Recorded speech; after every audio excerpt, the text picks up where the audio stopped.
यहाँ पर आप लोग देखेंगे एनएसएस का सिलेबस, और आप लोग को पता ही है कि बीए हो या बीएससी हो या फिर बीकॉम हो, फोर्थ सेमेस्टर में तीनों ही स्ट्रीम का एनएसएस का सिलेबस सेम ही है। यानी बीए का एनएसएस का सिलेबस अलग नहीं होगा या फिर बीएससी का अलग नहीं होगा, सबका सिलेबस सेम ही है। और ये आप लोग को पता ही है एमआईएल पेपर है यानी एईसी पेपर है। और यहाँ पे मैं सिलेबस इंग्लिश में भी और हिंदी में भी दोनों ही में समझाने वाली हूँ, क्योंकि इंग्लिश मीडियम के भी स्टूडेंट होते हैं और हिंदी मीडियम के भी स्टूडेंट होते हैं, इसलिए सिलेबस को मैं दोनों ही में समझाऊंगी। तो चलिए वीडियो को मैं स्टार्ट करती हूँ।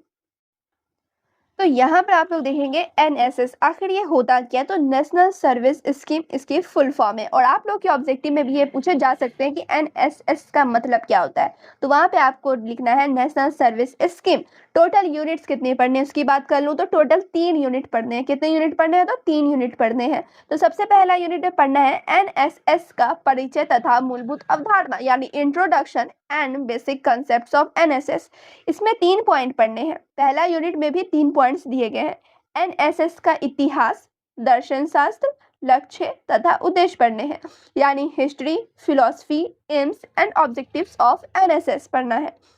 फिर सेकेंड पॉइंट में पढ़ना है एनएसएस का प्रतीक, चिन्ह, आदर्श वाक्य, सोंग, बिल्ला आदि, यानी कि एनएसएस का सिंबल, मोटो, सॉन्ग, बैज इट्सेट्रा।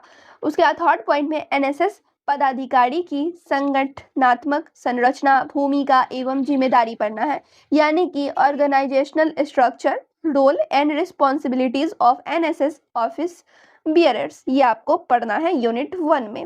और यहाँ पे मैं क्लियर कर दूं, एनएसएस की कंप्लीट तैयारी मैं इसी चैनल पे कराने वाली हूँ, इसलिए आप लोगों को चैनल पे बने रहना है और वीडियो को ज़्यादा से ज़्यादा शेयर भी करना है। अब यूनिट 2 की बात की जाए तो यूनिट 2 में क्या पढ़ना है? तो यूनिट 2 में पढ़ना है एनएसएस प्रोग्राम्स एंड एक्टिविटीज़, यानी कि एनएसएस प्रोग्राम और गतिविधियाँ पढ़ना है। तो यहाँ पर 6 पॉइंट्स दिए गए हैं, ठीक है, 5 से 6 पॉइंट्स दिए गए हैं। ये 6 पॉइंट्स आपको पढ़ना है। तो सबसे पहले आप लोगों को पढ़ना है concept of regular activities, special camping, day campus, observance of days, यानी नियमित गतिविधियों की अवधारणा पढ़ना है, विशेष कैंपिंग पढ़ना है, दिवस परिसर पढ़ना है।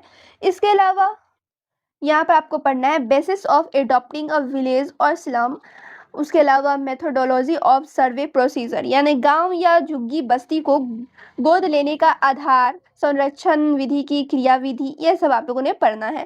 थर्ड पॉइंट है financial pattern of the scheme, यानी योजना का वित्तीय स्वरूप, other youth programme schemes of government of India, यानी भारत सरकार की अन्य युवा कार्यक्रम योजना। उसके अलावा पढ़ना है कोऑर्डिनेशन विद वेरियस एजेंसीज, यानी विभिन्न वेरियस एजेंसियों के साथ समन्वय, यह आपने पढ़ना है।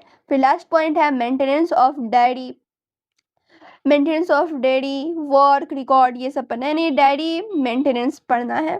उसके अलावा यहाँ पे आप लोग देखेंगे थर्ड यूनिट में, और ये लास्ट यूनिट है, इसमें आपने पढ़ना है अंडरस्टैंडिंग यूथ।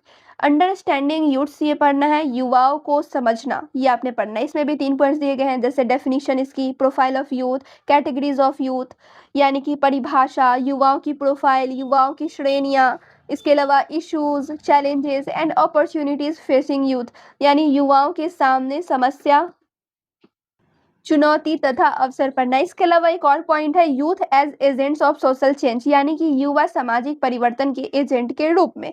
तो ये 3 यूनिट्स आप लोगों ने पढ़ने हैं एनएसएस में, और ये तीनों यूनिट्स मैं कंप्लीट करा दूंगी। उसके ऑब्जेक्टिव, सब्जेक्टिव, जितने भी इंपॉर्टेंट क्वेश्चन है सब मैं करा दूंगी। तो ये था एनएसएस का सिलेबस।